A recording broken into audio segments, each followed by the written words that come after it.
En la medida que los procesos de reclutamiento sean más rígidos, es como vamos filtrando mejor. Y el hecho de que entres a la academia, a la formación inicial, no implica que te vas a graduar a los 6 meses. Ahí hay un seguimiento puntual en disciplina, en orden, y si alguien por ahí se nos filtró en los procesos anteriores, pues ahí lo detectamos, ¿no?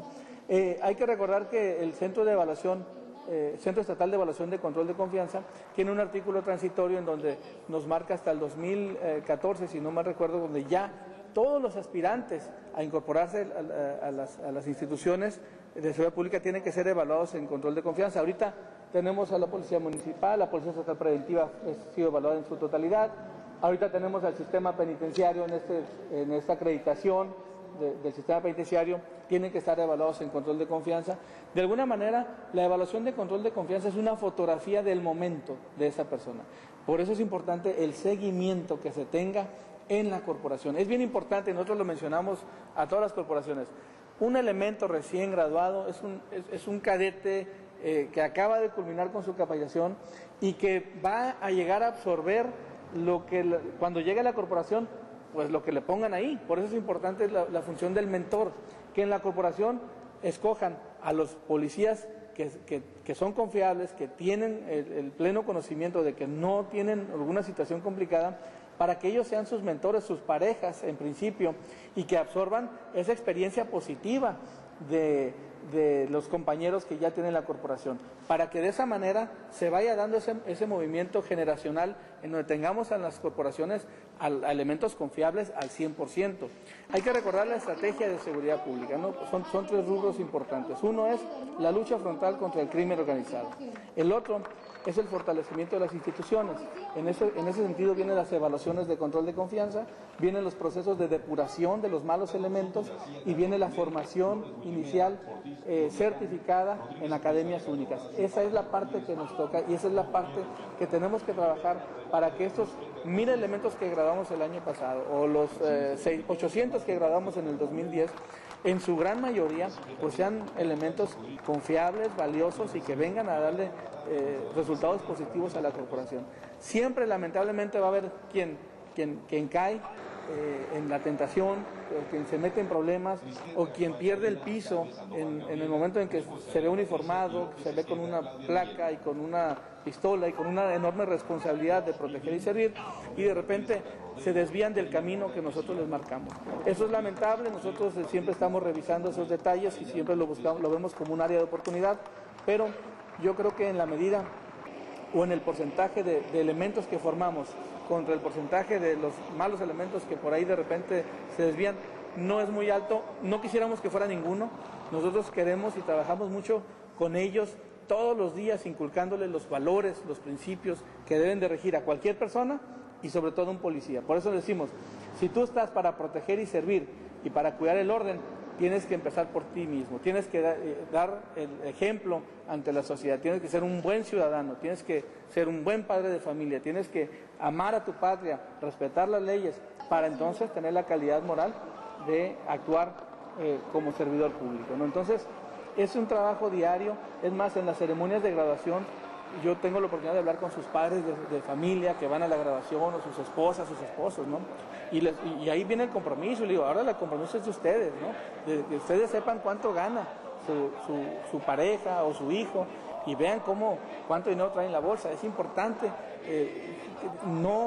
que no pierdan el piso y que sigan siempre la línea de la rectitud y la línea que nos marca la misma ley, ¿no? Entonces, es un trabajo de todos, es un trabajo de la misma sociedad, donde tengamos una sociedad que no permita o que no solicite un acto de corrupción, ¿no? A veces la misma sociedad es la que de repente invita al policía, ¿no? Y no justificamos al policía, el policía no tiene por qué tolerarlo, ¿no? Pero a veces la misma sociedad se involucra en esos temas, ¿no?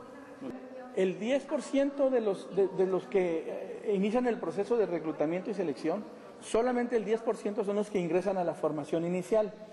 Y nuestra eficiencia terminal, es decir, ya los elementos que entraron a la capacitación, estamos entre un 87 y un 90% de los elementos que entran a la capacitación terminan su curso y se incorporan a una institución.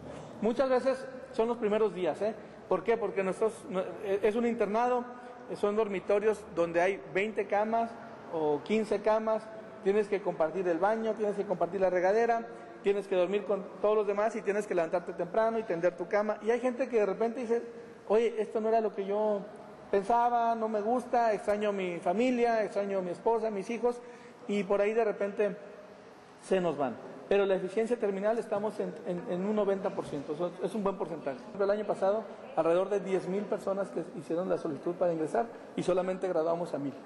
El proceso de reclutamiento continúa. ¿Por qué? Porque buscamos antecedentes penales aquí, los buscamos en el extranjero, validamos sus documentos académicos. Entonces, en muchas ocasiones, pues estamos a la espera de los resultados. Si, por ejemplo, es una persona que estudió en el estado de Guerrero, pues tenemos que mandar un oficio a la Secretaría de Educación Pública de ese estado para que nos diga que ese certificado es verdadero. Y en muchas ocasiones ese proceso continúa. También continúan las visitas de entorno, el entorno social de la persona. Es decir, aun y cuando el cadete está ya en formación, hay revisiones del personal de reclutamiento y selección que van al domicilio del cadete y se entrevistan con los vecinos, ¿no? Y les preguntan cómo ha sido el comportamiento del cadete, de la persona ahora que es cadete, porque a veces ya como cadetes inclusive hay quienes pierden el piso por ahí, ¿no? Y entonces preguntamos qué hacen el fin de semana, cómo se comportan, quiénes los visitan. Entonces, ese proceso de reclutamiento y selección continúa hasta el último día que ellos están en el plantel. Y en ese sentido a veces nos llega información de FBI, por ejemplo, que no nos llega a tiempo, pero nos llega después. En el momento que nos llega, inmediatamente damos de baja. O si algún documento es apócrifo, inmediatamente los damos de baja y informamos a la autoridad competente. Entonces, ese proceso es continuo. Hay muchas ocasiones en que los mismos docentes nos dicen, ¿no? Nos informan, oye, este cadete está medio raro, se comporta o hace comentarios pues que no se apegan a lo que estamos buscando como un policía. Inmediatamente iniciamos ahí un proceso en reclutamiento y selección, le damos seguimiento y si vemos que es una persona que ya estando ahí en el plantel, vemos que no se adecua, va para afuera, ¿no? Nosotros no queremos, y asumimos esa responsabilidad, no queremos uniformar y darle esa potestad a un elemento que nosotros mismos no consideremos que reúne los requisitos en cuanto a la calidad moral. Las herramientas operativas o de conocimientos, esa es nuestra responsabilidad, enseñarles ahí.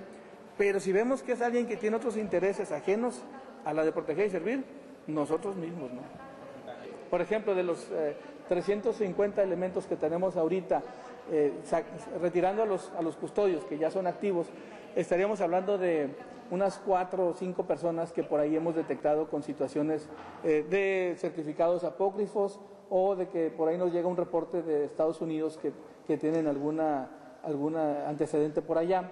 Entonces inmediatamente los retiramos. No estamos hablando de un porcentaje muy alto, pero así sea uno, pues tenemos que aplicar lo que establece el reglamento, lo que establece el estatuto del CENFOCAP y ser muy cuidadosos en ese sentido.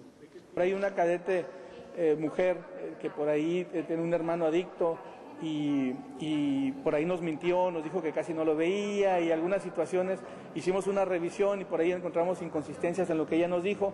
En ese sentido nosotros preferimos retirarla. Por ahí también hay un antecedente en Estados Unidos, un reporte por ahí de violencia, entonces lo cotejamos acá con la academia, con sus calificaciones, con su comportamiento y tomamos la decisión. Y así hay varios casos que los vamos revisando, ¿no?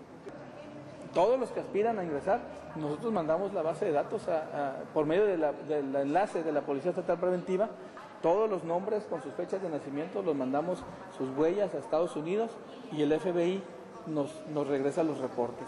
En caso de que alguno de los solicitantes salga con ese antecedente reportado. Sí lo tenemos que aplicar. ¿Por qué? Porque nosotros buscamos, y más aquí en la...